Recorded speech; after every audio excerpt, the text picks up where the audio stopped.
Okay, hi.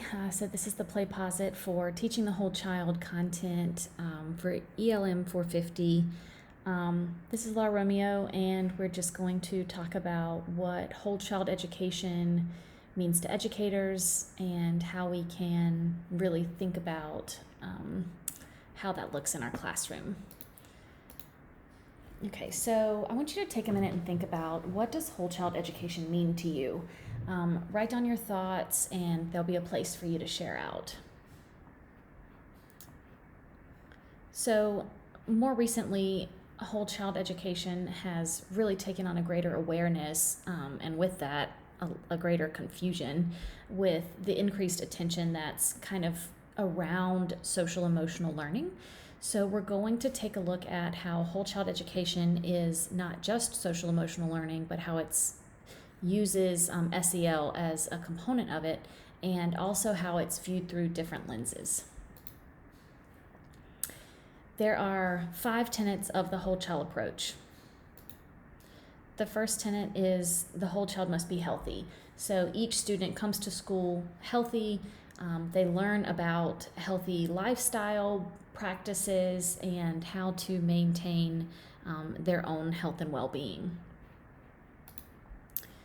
Another tenet of the whole child approach is that each child is safe. So they have a learning environment that is physically and emotionally safe for both them and for the adults that are present. Children that are taught with the whole child approach are engaged. They're not only just engaged, but they're actively engaged. So they are also a part of their own learning, and they're connected to the classroom, to their school, and then also to their broader community. Students are supported with the whole child approach. So each student has access to personalized learning. They are met at the level that they are, both academically and behaviorally, and supported through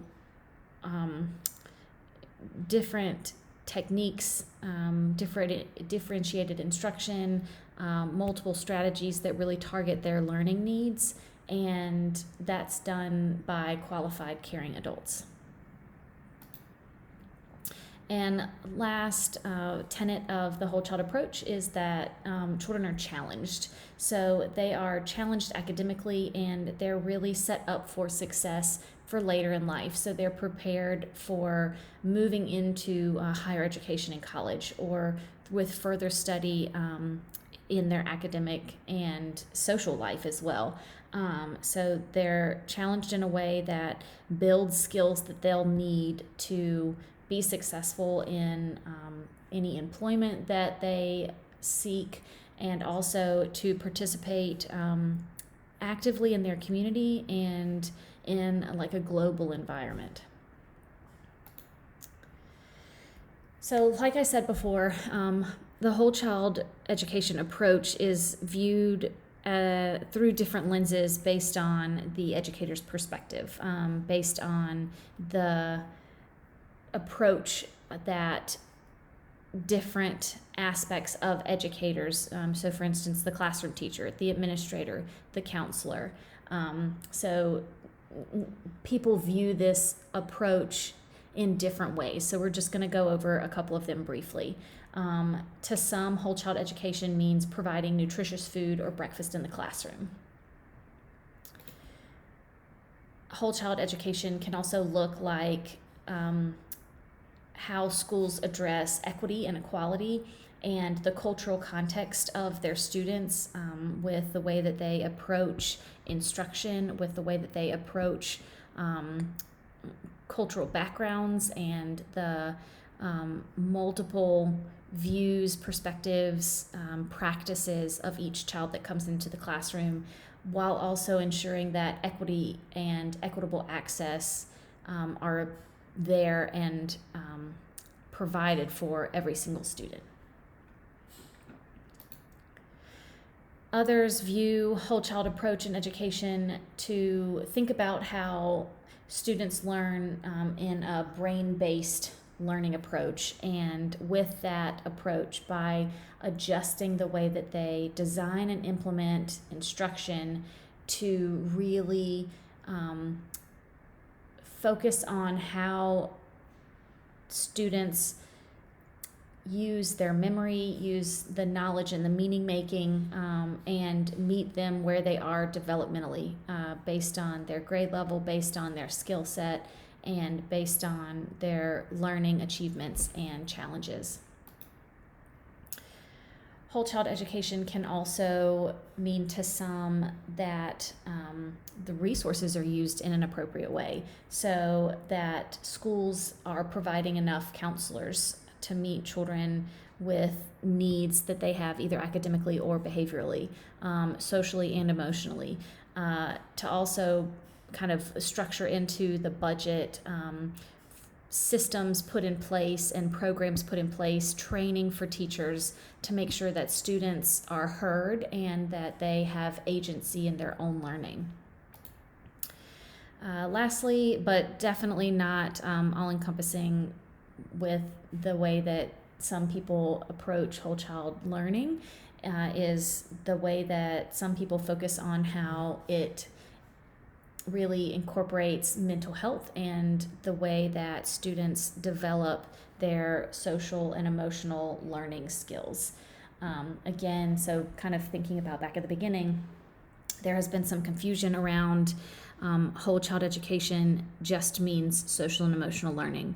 That's not quite true. There is a lot of other aspects to whole child education, and separating the two and understanding that whole child education is almost the umbrella term, and social and emotional learning is a concept within this approach, is really key to making sure that we're not only just doing one section of whole child learning and education, but we're using that as part of the building block to really focus on each child holistically.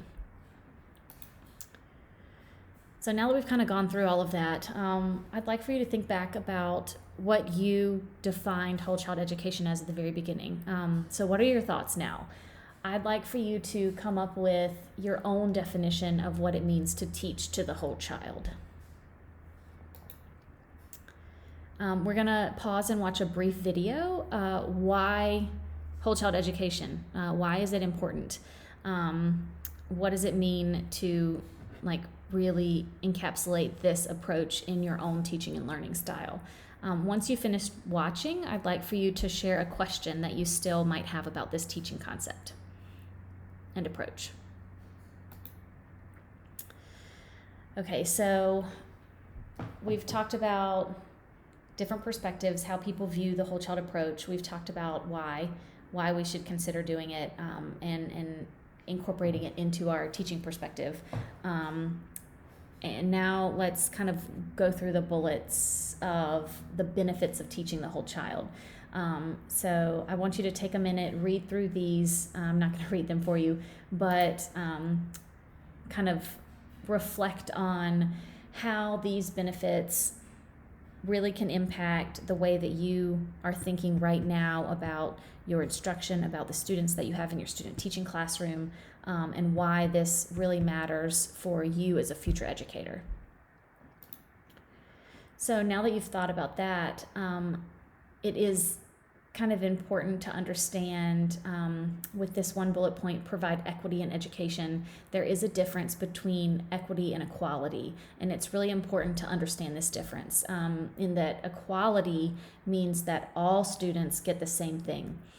But when schools really strive to provide equity, it means that every child gets what he or she needs. And so equity is really where the whole child approach is kind of focused in on.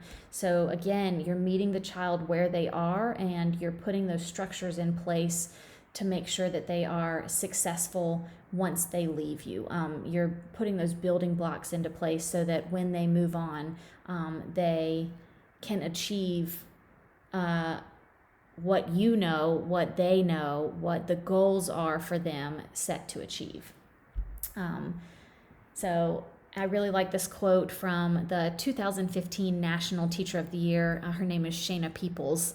She said, "Equality is that everyone gets shoes, and equity is that all the shoes fit." So that's a really nice way to remember the difference between equality and equity and how we can make sure that we cater our instruction to providing the equity in education. Okay, so is this approach sustainable?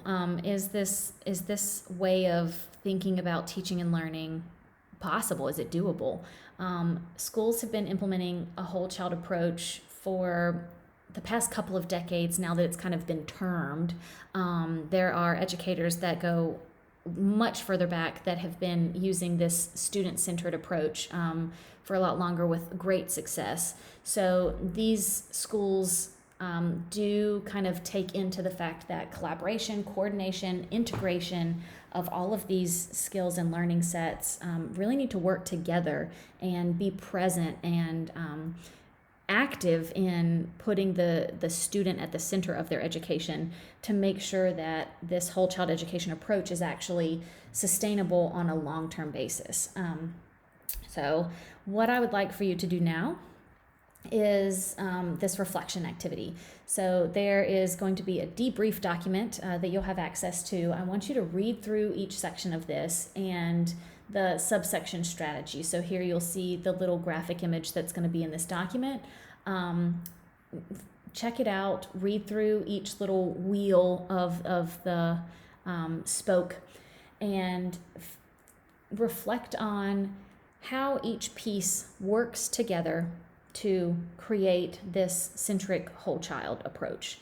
I want you to start thinking about what we need as educators to think about and start having discussions on and start implementing into practice.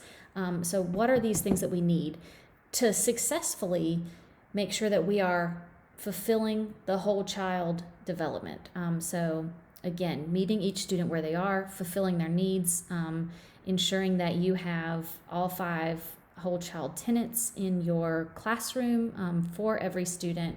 So really reflect on this and use the document provided to put your thoughts down. Okay, so as a quick little exit ticket for this Play-Posit, I would like for you to do a 2-minute sentence, and I'm going to put it on you to be truthful about your time. So use a timer. The first minute, I just want you to brainstorm down and list out important concepts covered in this Play-Posit. You can make a list. My suggestion would be to type it out or to write it out. It's better for you to be able to see it. So kind of get it out of your brain and onto somewhere where you can see. Do that in a minute. The second minute, I would like for you to construct one sentence. So read over your points and come up with one sentence that summarizes your lesson.